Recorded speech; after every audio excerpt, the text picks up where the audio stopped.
Tambahan kapasitas kilang adalah untuk memastikan kemandirian energi, kemandirian BBM, dan kemudian pembangunan kilang juga dengan menggunakan teknologi yang ramah lingkungan untuk memenuhi compliance terhadap requirement lingkungan global. Memang kita tahu bahwa transisi energi ini memang tidak bisa ditunda-tunda. Oleh sebab itu perencanaannya, grand design-nya itu harus mulai disiapkan. Tahun depan kita akan apa, tahun depannya lagi akan apa, 5 tahun yang akan datang akan apa, 10 tahun yang akan datang akan stop misalnya. Sudah harus konkret dan jelas dan detail. Karena nanti yang hilang banyak banget ini dari barang ini jadi, yang hilang akan banyak banget itu. Impor-impor tuh hilang, buahnya hilang semua, itu bisa hilang semuanya.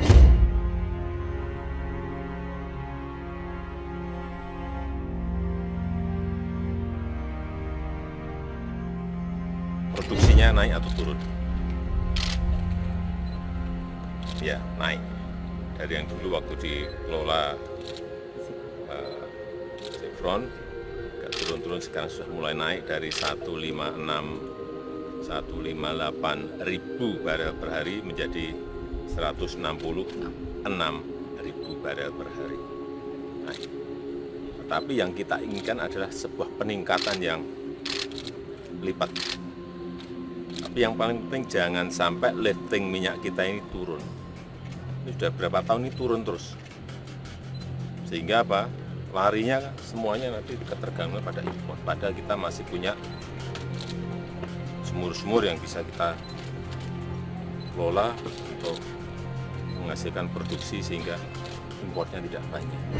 Tambahan kapasitas 100.000 barel per hari, sehingga produksinya bisa naik dari 260.000 per hari menjadi 360.000 per hari, dan selanjutnya adalah menyelesaikan sisanya RFCC dan juga gasolin blok di 2024, dan ini akan menjadi tercatat dalam sejarah. Semua kerja keras dari seluruh tim ini luar biasa, akan tercatat dalam sejarah karena kita sudah sekian lama tidak pernah membangun kilang yang baru. Peluang kami untuk konsisten lah, untuk bagaimana untuk menjaga kemandirian energi di nasional ya. Jadi kemampuan kilang kami di Pertamina itu untuk kemampuan untuk memproduksikan crude oil atau memasak crude oil sebesar 1.050.000 barel per hari ya. Kemudian nantinya akan menjadi 1,4 juta barel per hari pada 2027. Nah, kemudian juga dari sini adalah kita ada produksi BBM sekitar saat ini 700.000 barel per hari, dan kemudian akan ditingkatkan menjadi 1,2 juta barel per hari. Indonesia baru saja merayakan ulang tahunnya yang ke-78 tahun.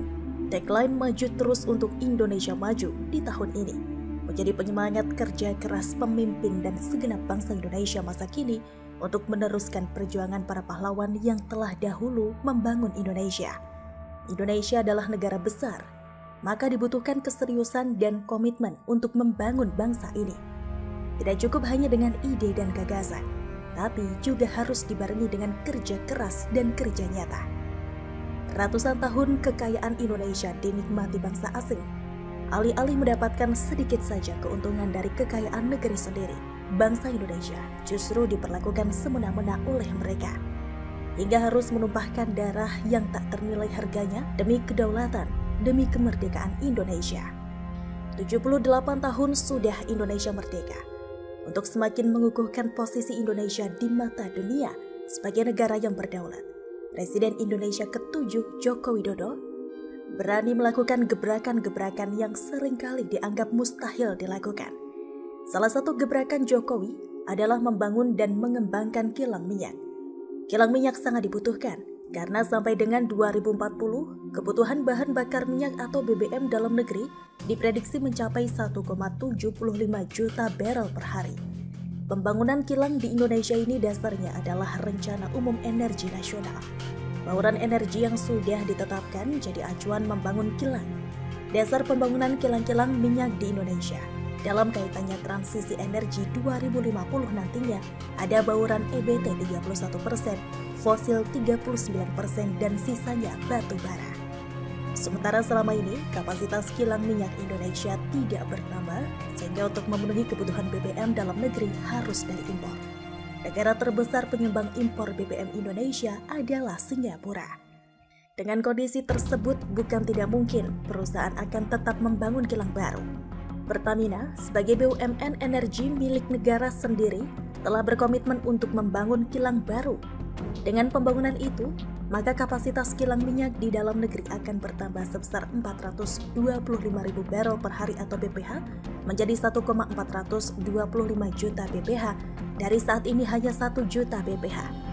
Tambahan kapasitas kilang tersebut berasal dari satu proyek kilang baru atau Grassroots Refinery atau GRR dan perbaikan kualitas dan spesifikasi kilang yang ada saat ini atau Refinery Development Master Plan atau RDMP. Tambahan kapasitas kilang tersebut ditargetkan sepenuhnya beroperasi pada 2027.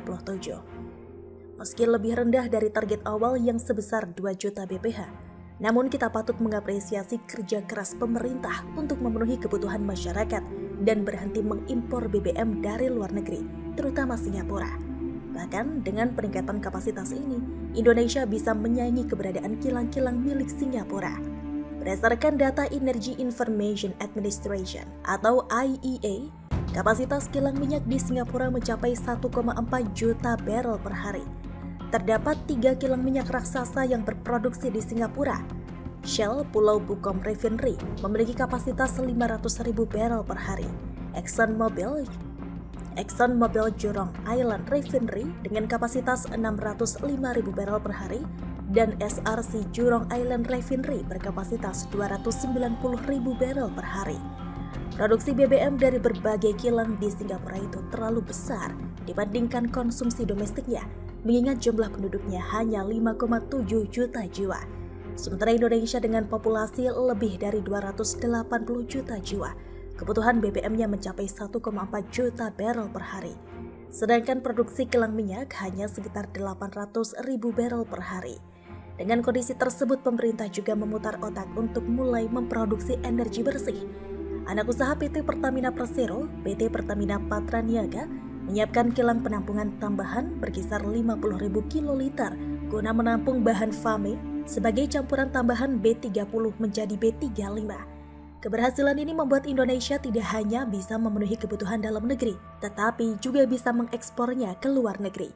Bahkan bukan tidak mungkin, Indonesia pada akhirnya benar-benar bisa menggerus hegemoni Singapura.